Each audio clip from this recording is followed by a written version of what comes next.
To me, beef is just like a fixed deposit in a bank. That's what I tell my friends, my neighbors, it is. Because you go out there, a Mali or Kajiado, you buy your bulls. Sometimes they are emaciated, they have lost weight, they're not properly kept. You buy it at a price of between 20 and 30,000 shillings for a bull weighing about 250 and 320 kilos. You bring them here, you feed them well. Within 1 year, you will sell that bull almost 1.5 times. If you bought it at 25, you sell it about 70 within 1 year. So your money has doubled. That means 50% of your income, of value of your money, which is better than even putting that money in a fixed deposit in a bank. Yeah, but in the future we are even changing. We're moving to feedlot, where the bulls will also feed like the dairy cows. They will not get out of the compound. We'll feed them here. We'll be weighing them every day to know what weight they're increasing, so that we know what to do to increase the weight. And it will be tender beef, very good. We'll look for the upper market for our bulls. John Paul mainly feeds his cattle on pasture and silage. He is currently in the process of formulating silage, which he says can last him 3 years. I have my 100 acres, and I have also leased another 100 acres where I'm growing hay, and I've leased also farms for maize. So I'm lucky in that animal feed is not a problem here. Actually, my problem has been storage. But now, for the last 3 years, I've been storing feeds, especially hay, for three years. You can feed my animals up to 3 years without going elsewhere, without buying elsewhere. Then we also do silage. Silage is very good for both the bulls and the dairy cattle and cows, because we use it mainly during the dry season, which keeps the cow better productivity. Mainly, the biggest challenge here mainly is the diseases, because unless we take good care of animals, especially ticks, you can have a lot of diseases, and that's what killed my first 7 cows. But if you take good care, then you are okay. Then the county government is very supportive. We do get visits from there to checking how we are doing. The promoters in advising us, and they have extension officers who come to advise us on what to do, check how we are doing. Then also in the cooperative, they have given us equipment. So we're working along with the county government. We get some assistance from them to get sometimes particular type of grass to grow, especially bracharia, which I'll show you down here. We have some. Apart from bracharia, John Paul mainly feeds his cattle on Maasai grass and sorghum, which he has planted on his close to 200-acre farm. The grass is a perennial species that grows quickly up to 1 meter tall. The grass has large, flat, attractive spikelets up to 16 millimeters long, and it is always green. It occurs in areas below 2,100 meters above sea level. Yeah, this is the seed. You do like this, just pull like this, and this year for the first time we are doing it on this very dry, because the rains have been going on all along. We didn't know it was ready. So as a result, we discovered by the time the rain subsided last week, we found it already over dried, and we want to quickly cut the grass because it's affected as well. When did you learn about this grass? How did you know about it? From curry, which is it Caltro today? Caltro, yeah, curry. Caltro, yes. They're the ones who introduced it to me. I bought my first seed from them about 4 years ago. And since then, it has been growing. How is it working with your animal? It's very good for milk, especially when it's cut, when it's still green, as it is. It's very good. So how many acres do you have? Well, this particular area we have 100 acres. Then we have some other area where we grow around 20 acres. So you just do grass only fodder? Do you sell, or it's just for your animal? With the seeds we sell, but the The A we don't sell. Yeah, we normally have a store of storage of even up to 3 years for food security, feed security. So that in case, and this area, rains are not that reliable. So in case for 3 years doesn't rain, I'll still feed my animals. Yes, so we don't sell hay, but we sell the seeds. Where did you get the idea of selling seeds? Because most people keep grass and they don't even... People kept on asking me when they saw I was growing, and they kept on, they're the ones who encouraged me. Do you have the seed? Do you have the seeds? So we started now harvesting. Yes. How much do you sell the seeds at? A kilo is 400 shillings. Wow. Yeah. That's money. That's a lot. Yeah, a kilo is 400 shillings. Yeah. Do you have clients, like ready clients? Oh yeah, even the county, even Kiari, the county, they buy from here. Yeah. Friends. Yeah, even friends. Yeah, even friends they do. And now a friend one tells another one, and another one tells another one. So. And this is very easy grass to grow, not like Boma Road. This one, once you blast, because you'll see it growing, because this is where they fall. You can see them germinating, and you can tell they're germinating. Not like the Boma Road, which you just blasted the soil. You can't see where you blasted. Like I did 4 kilos last season. This season, nothing has grown of Boma Road, but this one will grow.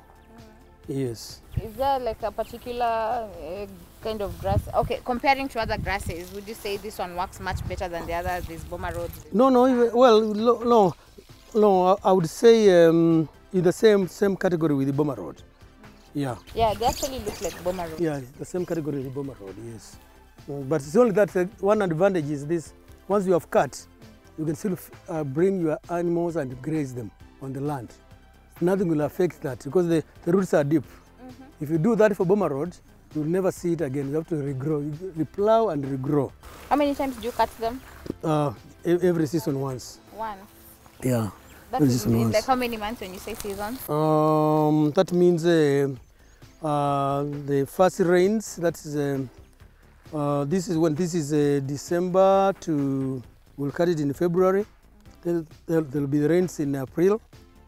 We cut in June, and that's so until December again. It's actually easy to harvest the seeds. Oh yeah, it's easy to harvest, yeah. It's easy to harvest. Just pulling them, eh? Yeah, just pulling them. But then it also can cut it. It is also not, it's a bit shabby, as they say. But this time it's not so bad because it's dry. It's not so bad.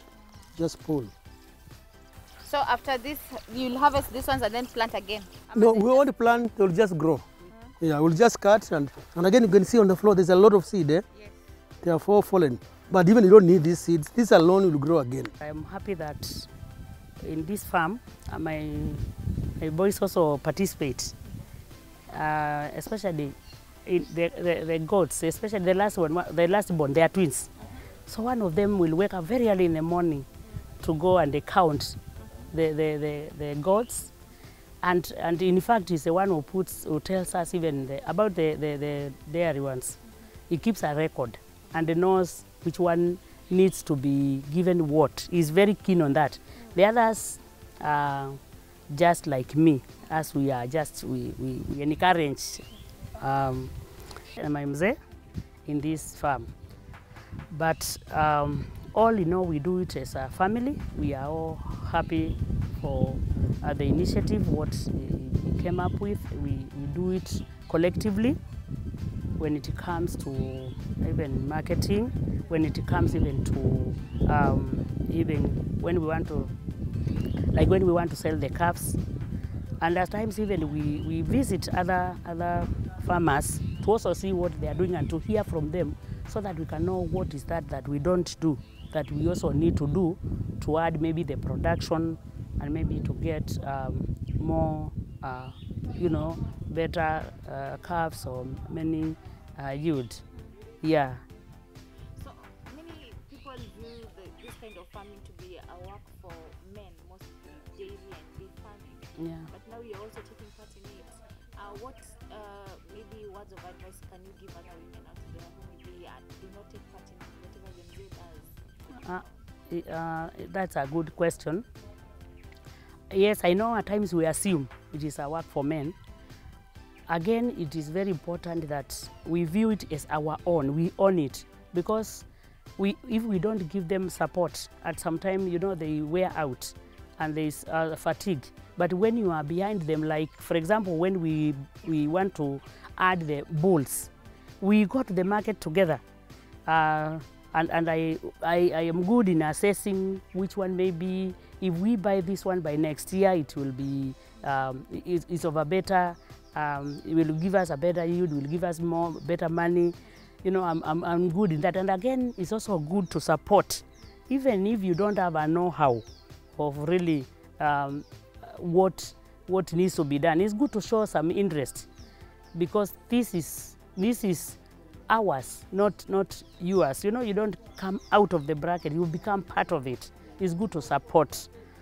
And so I would urge ladies to embrace their men. When they see them with interest, let them take first role in encouraging them. It feels good when you see, for the man now, when you see your wife coming with you, you know, encouraging you, even when the yield goes down. Sometimes, like when like now, the prices for the milk has really gone down. But again, you tell him again, when it goes up, we are the same people who enjoy. You know, it makes him feel, oh. But when he's just alone there, and like maybe you expect him to bring a lot of money out of the sale of the milk, it weighs him down. Yeah, so it's good to be there for him to know what is going through. And again, also the workers, you encourage, like for example, like the ones who do the milking. I have to wake up in the morning to go and see if they have their aprons, and I make sure they are clean. And when they are torn and when they are old, I replace them. Something like that, maybe you may not know. Again, I also have to check the cleanliness of the place, and even the items they are using, the utensils. I have to tell them, you wash your hands, use warm water. You have also to wash the under, the teeth before you start milking. Maybe small things like those ones, maybe Mzee may not be very keen. So really, there is the part I play also. And even if he plays a bigger part, these small parts like cleanliness, I'm very keen on that. In this county, for example, Makueni, what encourages me is just to see their officers just visiting. And anytime, like the cows, when they are sick and we call the officers, they are very fast, they are very key, they come. And sometimes I really, I see them so concerned, which is very good. They, once in a while, they also give us seedlings for the grass, like the one you saw. It is the count that gave us the seedlings to plant, which is a very good show. So they work with us. And especially when they come to a place like now, like here, they encourage us. Just the visiting itself, to us, we really feel good. We feel we are not on our own. So for the women, maybe what I would expect the counties also to, because us we are used to maybe being given chicken or that part. Which is a good thing also from the country. So if also other women could come up and we maybe can start even keeping maybe the chicken, or even participating in the animal feed, like you saw those women harvesting the seeds. Maybe we can be supplying the men, those ones who are starting this kind of farming. We supply them with the seedlings. It can also be something for us as ladies. We hope you've learned more on dairy value chain in Makueni County and the various feeds the dairy farmers and beef keepers are feeding their livestock. Keep watching KTN Farmers TV to know more of the agricultural ventures in Makueni County.